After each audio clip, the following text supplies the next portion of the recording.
Ngayong araw na nga namin pipinturahan nga itong pwesto nga na kinuha ko para nga sa itatayo ko ang negosyo.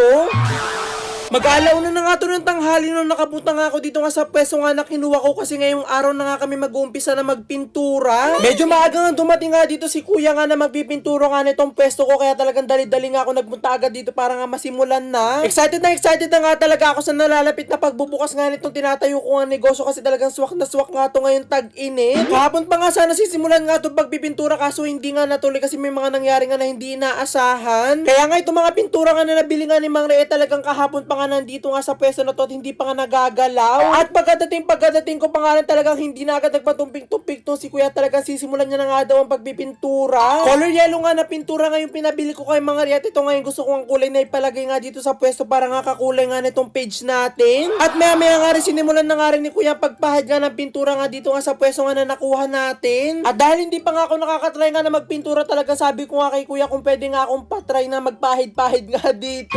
Kaso talaga nagugulo nga yung pintura ni kuya ka talagang tinigilan ko na para nga mas mapadali nga itong gawain niya. Nung una ko nga itong kinuha nga itong pwesto na to talagang pinag-isipan ko nga kung papapinturahan ko nga to o wag na. Nagagandahan na nga ako sa kulay nga ng pwesto nga na to kaso parang wala nga buhay kaya talagang sinabi ko nga kay mama na kahit maganda na nga yung kulay nga nito ipapapinturahan ko pa nga rin. At talagang pumayag naman agad nga si mama para nga rin daw mabago nga yung itsura nito kasi matagal-tagal na nga rin to nakatenga nga dito sa gilid nga ng restaurant namin. At dahil hindi nga medyo nagagandahan nga tong si kuya na nagbibintura dito nga sa pagkayelo nga nitong pintura nga na nabili nila Mang Ray kaya naman papapalitan nga nila itong nabili nila Mang Ray. Sinabi ko nga rin kay kuya na medyo hindi nga rin ako nagagandahan nga doon sa pagkayelo nga ng pintura nga na nabili nila Mang Ray kaya sabi ko ay palitan. Kaya naman agad-agad nga sila pumunta nga dito nga sa bilihan nga ng pintura at pinapalitan nga nila yung binili nga nila nung una. At kahit nga hindi nga ako kasama sa mga oras nga na to nung pinapalitan nga yung pintura talaga nagagandahan nga ako dito nga sa pintura na to kasi tignan nyo yellow na yellow. Ito nga yung kulay nga na ipapalit nga namin doon sa una nga naming nabili kaya naman sobrang ako nagandahan dito kasi talagang kakulay nga nito yung page ko. At habang pinapapalitan nga nila yung pintura si Mang Ray nga naman ay tinuloy nga itong pagpapapintura dito at sabi nga ni Mang Ray tatapalan na nga lang daw nito nung bago nga na pintura na pinapalit. Sayang nga daw kasi itong isang lata nga na nabuksan na nga na pintura kaya talagang pinahid na nga ni Mang Ray nga dito nga sa pwesto para nga tatapalan na nga lang nung bago. Pininturahan na nga lang ni Mang Ray nga itong buong harap nga nitong pwesto nga na nakuha natin at dito niya na nga lang inuubos nga yung isang lata ng pintura. At di rin kinalaunan dumating na nga rin dun sila kuya na may dalang ang bagong pintura at talaga sinimulan niya na nga agad na yung pintura nga to para nga makita nga kung gaano nga kaganda nga itong pinturang bago nilang nakuha. At talagang isang pahid pa nga ng pintura na nga na to talaga sobrang na nga ako nagandahan at sinabi ko nga na dapat pala ito nga yung una nga nilang nabili. May kita nyo pa nga lang dito nga sa video na sobrang ganda nga nitong pintura nga na bago nga nilang nakuha kasi tignan nyo sobrang tingkad nga ng pagkakayelo. At ito pa nga lang yung nagagawa talagang nakikita ko na agad na magiging maganda nga yung resulta nga nitong pwesto nga na pagtatayuan nga natin ng negosyo. At ipapakita ko na nga rin pala sa inyo kung ano nga yung mga nagawa nga dito nga sa loob nga ng pwesto nga nitong pagtatayuan nga natin ng negosyo. Nakabitan na nga ni Mang Ray nga ng mga nakarang araw nga itong ang pwesto nga natin ng ilaw pati nga ng saksakan. At talagang marami pa nga ayusin at ilalagay nga dito sa loob at talagang nag-iisip nga rin ako kung papalagyan ko nga ito ng aircon nga itong pwesto.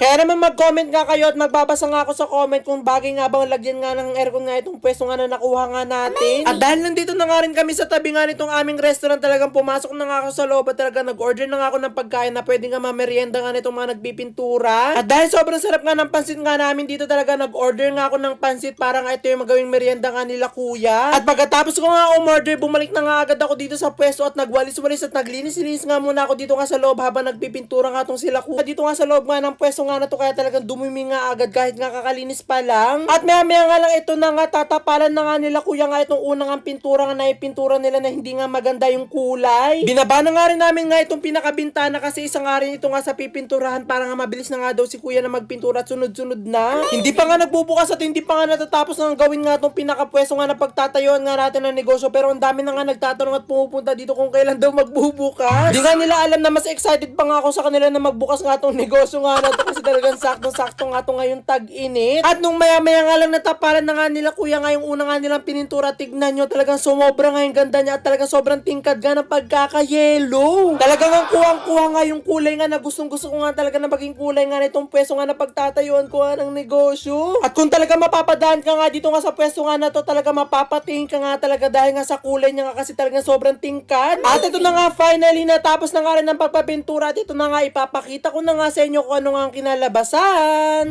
So ito na nga mga kapudi, ayan, so natapos na nga rin sa wakas ang pagpipintura nga natin dito nga sa aking pwesto na pagtatayuan nga ng ating snowflakes business.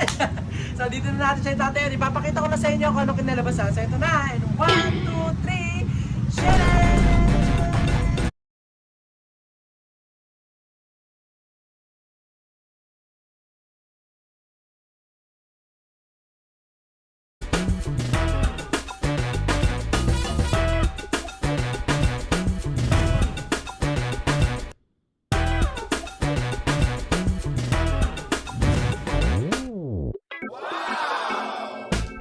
At ito na nga, naipakita ko na nga sa inyo yung kinalabasan nga ng pagpipintura nga namin at i-comment nyo nga kung nagandahan nga kayo dito nga sa naging kulay o dito sa kinalabasan nga ng pintura.